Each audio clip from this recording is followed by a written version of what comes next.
Ici le philosophe jovialiste André Moreau. À travers mes œuvres publiées, comme à travers mes conférences, vous découvrirez que je donne à la vie un sens bien particulier qui ne doit pas se confondre avec ce que j'appelle l'être et ce que d'autres penseurs appellent l'existence.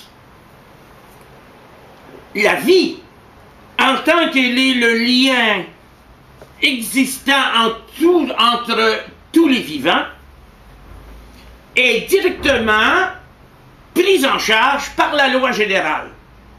Il faut vous référer ici à la distinction que je fais avec M. Gurdjieff entre la loi générale et la loi d'exception. La loi générale étant la loi des contrôles, donc de la morale, et la loi d'exception étant la loi de la liberté et de la pensée.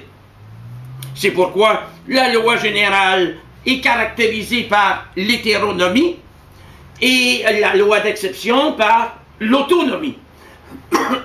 La vie est un code général dont nous ne connaissons que certains aspects. Je me rappelle avoir échangé dans un état médiumnique avec une entité qui appartient à notre monde terrestre, mais qui n'est pas connue des zoologistes ou des anthropologues. Et quand j'ai demandé à cette entité « De quoi es-tu fait ?» elle m'avait répondu « De métal vivant ». C'est là que j'ai compris, par cette espèce d'allégorie, où j'ai eu vraiment l'impression de parler à quelqu'un de très différent de moi, que la vie pouvait prendre toutes les formes. Elle est protéiforme.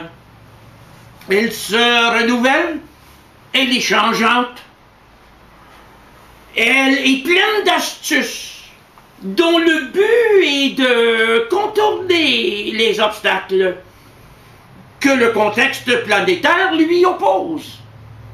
Mais en même temps, elle cherche à se subordonner les humains, comme si la tâche des humains n'était pas de parvenir à la pensée, mais plutôt de maintenir la vie. C'est pourquoi la vie m'est toujours apparue comme un mauvais tour que l'espèce joue à l'individu. Une sorte d'auto-illusion de l'humanité entretenue par la loi générale, afin que, comme nous le montre clairement par exemple l'Église catholique, qui enseigne un respect de la vie honteux, nous soyons toujours au service de la vie, presque au point de négliger nos tâches spirituelles et les exigences éthériques de notre individualité superjective. Je sais que la plupart des penseurs, depuis 2 siècles, ne jurent que par la vie et qu'ils croient à l'évolution des espèces. Mais je ne jure que par l'être, et je déclare que l'évolution est une idée nuageuse. M'a-t-on compris?